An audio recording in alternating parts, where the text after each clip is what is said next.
What's up, guys? Nick and Dustin here with Two Brothers Comics, and we are continuing on this roadmap of collecting for new collectors. We've talked about what kind of books we want, where we're going to buy them. Now let's talk about the different books that are available through volumes and series. All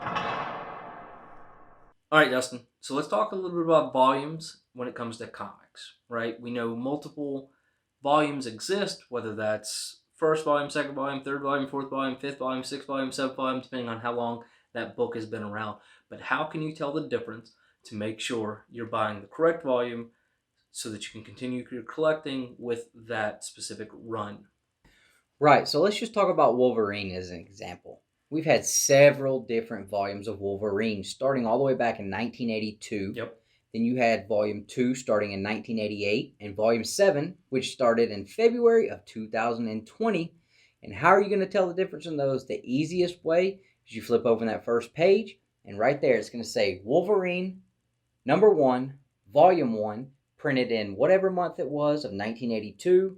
Same thing with 88, and so on and so on. So the easiest giveaway for the most part on most books is just going to be that first page, the cover page there. Yep. And that may seem really trivial to a lot of people who have been collecting for, quite some time. But I know for you and I, one of the big things was you would walk into a comic shop and you would see, we'd be flipping through the bins and you'd go, okay, what Power Ranger series is this? Or what volume?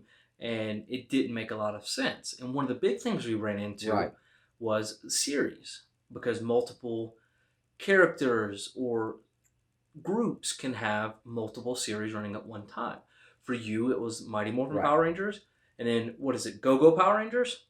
Go-Go Power Rangers, yep. And you were kind of confused as to, okay, are they the same? Are they not? Do they intertwine? Do they not? And a lot of people may not know that if you're a new comic book collector.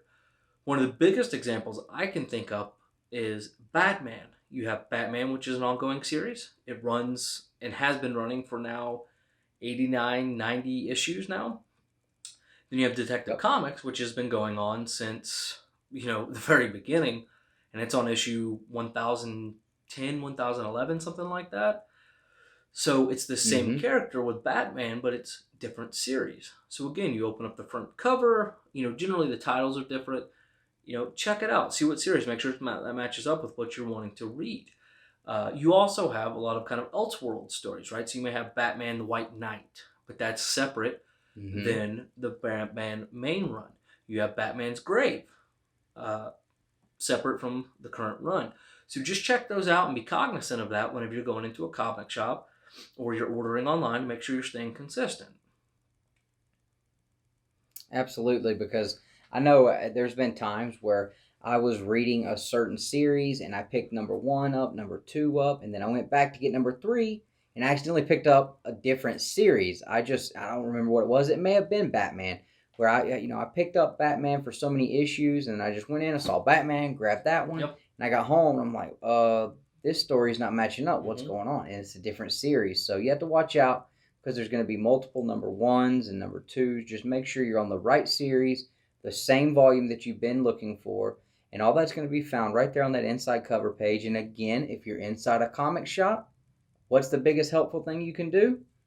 Ask somebody. Just go talk to somebody. If you're not sure, absolutely. But again, with the series, all those series are going to have a different name. You can't have 5 Batman series just called Batman. They can't do that. They're not going to do that. So just be mindful of that when you look at that cover. Make sure that it's the series that you've been looking for. And again, if you're not sure, just ask somebody. Yep. The best comic shops will be the most helpful. All right. So another option you have, maybe it's a series like Amazing Spider-Man is a good example. Now, Amazing Spider-Man number 1, that started back in the 60s, is a very, very expensive book. So maybe you want to read those old books, but the price on them is a little bit of a problem. You have other options available to you for different volumes and different series when you can get collected editions like a trade paperback, a hardcover deluxe. There's absolutes and omnibus that are all available to you for most of these big series and volumes. And again, you have to be careful when you're shopping for these and make sure that you're picking the right one up. On an omnibus, you can usually either on the back side or on the inside cover, somewhere in there, it's going to give you a list of what books are inside of that.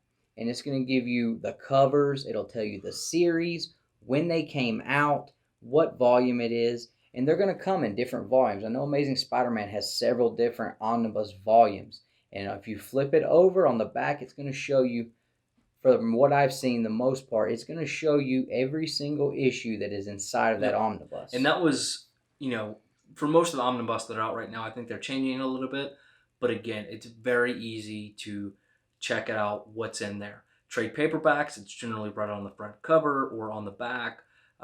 Absolutes, you really can't be confused with those because it's collecting something very specific, such as Swamp Thing or The Killing Joke. So it's a little bit different there. It's a little bit harder to miss, picking up the wrong volume or the wrong trade series, so to speak. Right.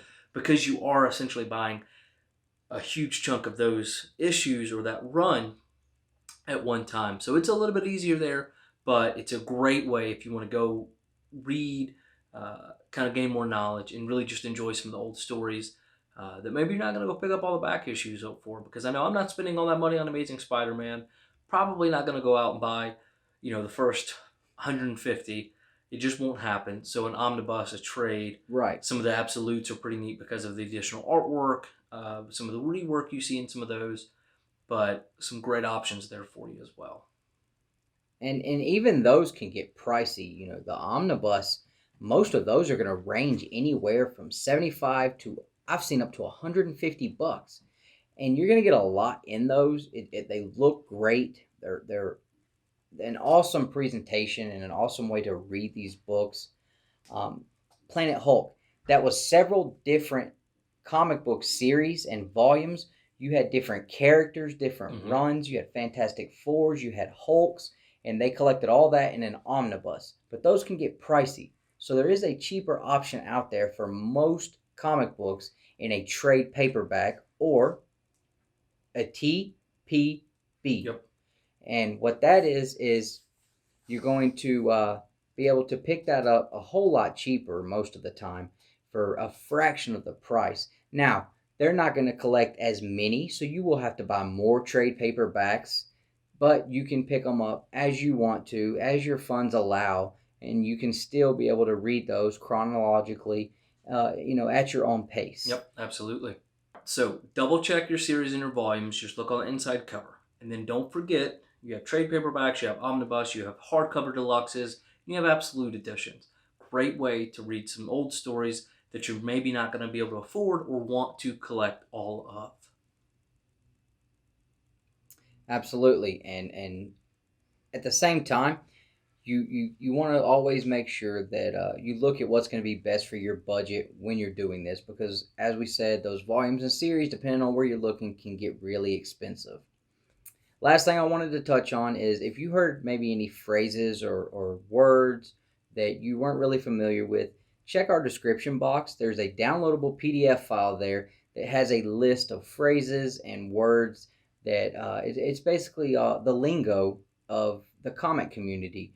And it's got some definitions in there. So check that out. It's downloadable. And any of you guys that are veteran collectors, if you guys want to check that out and see if there's anything in there that you think maybe we could describe a little better or things that we could add to it, please drop that in the comments and let us know.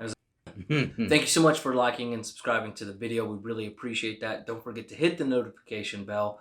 And as always, collect your way.